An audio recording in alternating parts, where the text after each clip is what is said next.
Coucou, bienvenue sur la chaîne Lisa Rareté. Je vais te proposer aujourd'hui une guidance à propos de l'énergie de la balance. Depuis le 24 septembre, nous sommes entrés dans l'énergie de la balance.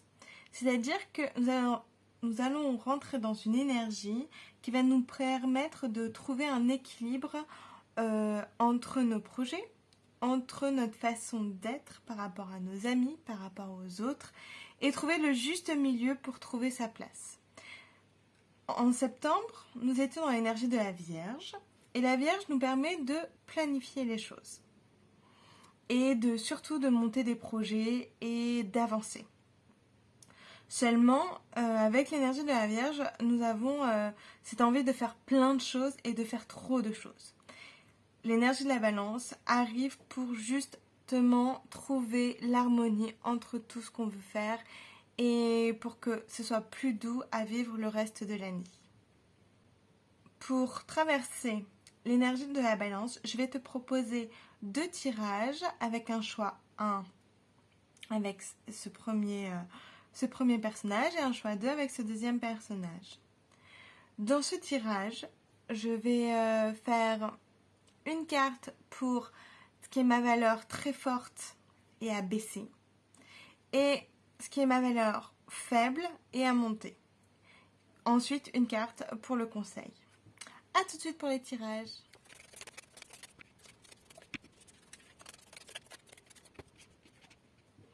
Et le choix 1. Donc voici l'énergie en toi qui est très forte et qui voudrait que tu commences à atténuer. Ce sont les moires. Les moires pour moi, alors dans la mythologie grecque, ce sont les 3 sœurs. Une qui tient le fil de la vie, l'autre qui file le fil de la vie et la troisième qui coupe le fil de la vie. Alors, dans le tarot de Marseille, ce serait plutôt associé à l'arcane sans nom, l'arcane 13. Pour moi, dans cette énergie, c'est aussi créer un lien. Donc l'énergie pour toi qui est très présente en ce moment, c'est de vouloir à tout prix créer des liens avec les autres pour que tout coordonne, tout coule de source. Et justement, tu es peut-être l'entremetteur de ces choses-là pour que tout se passe bien. Seulement, les autres ont tendance du coup à compter énormément sur toi. Et pour l'esprit de groupe, pour l'esprit de la qualité des choses, tu pourrais te mettre un peu de côté. Et ce qui serait un peu dommage puisque c'est l'énergie que tu mets en valeur. Donc on va te demander dans l'énergie de la Balance plutôt de baisser cette chose-là. C'est-à-dire que au lieu de faire tout en sorte pour le groupe, essaye d'être un peu plus individuel. L'énergie en toi en ce moment, qui n'est pas assez forte, qu'il va falloir rééquilibrer avec la première énergie, ce serait le manque de communication. Tu n'arrives pas à dire ce que tu ressens, ce que tu veux. Et d'ailleurs, ça ne m'étonne pas par rapport à la première énergie où tu es plus pour le groupe ou pour la réalisation de quelque chose en t'effaçant. Là, justement, on te dit, prends ta place, communique, dis les choses et sois un peu plus individuel. Le conseil pour harmoniser ces 2 énergies, c'est le loup. Ça ne m'étonne pas. Le loup, il peut être le chef de meute, il peut être l'alpha, comme dans cette énergie de moire, mais il se fait respecter par ses choix. C'est-à-dire que le loup peut être à la fois chef de meute, mais on peut dire aussi le loup solitaire. C'est-à-dire qu'il va falloir que tu trouves, que tu puisses en toi cette énergie du loup, où tu peux être à la fois partie de la meute, mais à la fois solitaire. Donc le conseil pour retrouver l'équilibre entre les deux serait pour toi de te retrouver seul à des moments et te faire plaisir seul. Voilà, j'espère que ton choix numéro 1 t'aura plu et que ça te parle.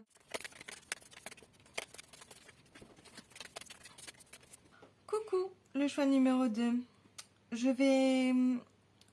On va voir ensemble l'énergie que tu mets en avant, qui est un peu trop en avant pour toi en ce moment dans l'énergie de la Balance, qu'il va falloir rééquilibrer.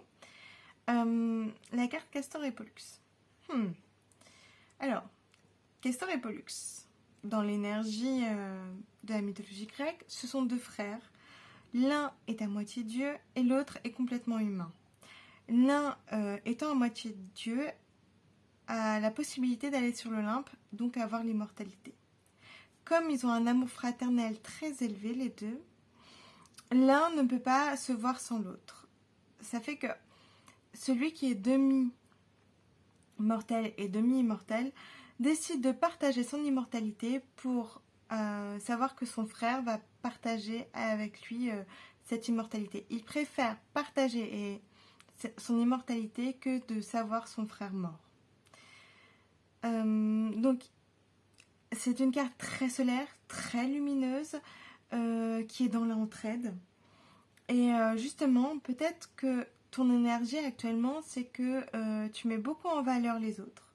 À dépend de toi, de ton énergie, tu aimes porter les autres. Tu aimes mettre en valeur et mettre en lumière les autres, quitte à toi te diminuer un peu.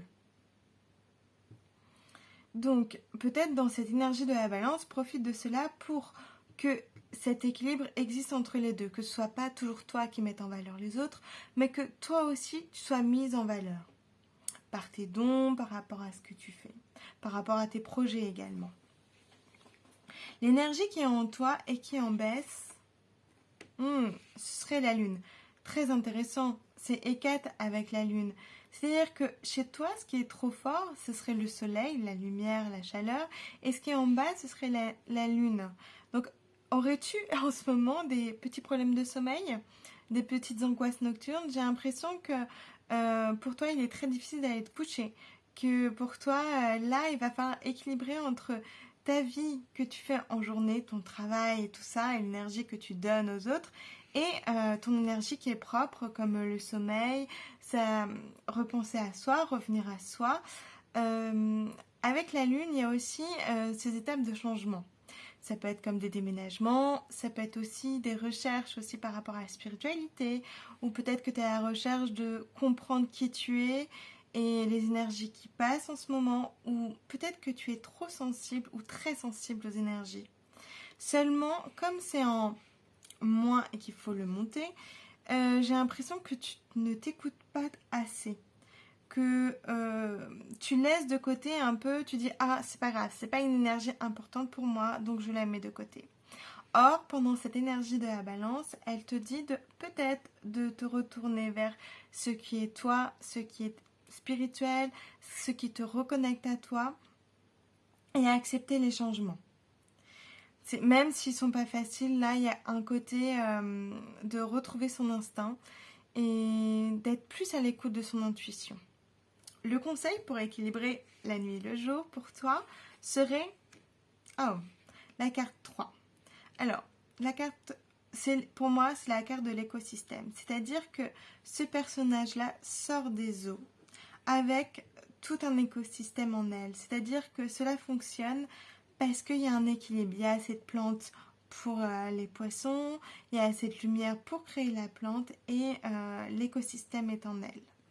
Donc, ça serait être à l'écoute de tes besoins, à l'écoute de est-ce que j'ai assez de lumière, est-ce que j'ai assez dormi, est-ce que j'ai pris assez soin de moi. C'est vraiment une carte pour se régénérer, de prendre du temps, faire peut-être des soins énergétiques, mais aussi prendre le temps d'écouter de la musique, prendre le temps de ne rien faire pour vraiment écouter ce qui est à l'intérieur de toi. J'espère que ce tirage t'a parlé et qui t'a plu, choix numéro 2. En tout cas, prends soin de toi et n'oublie pas de te reposer. Très bonne énergie de la balance. À très bientôt pour un nouveau tirage. Ciao!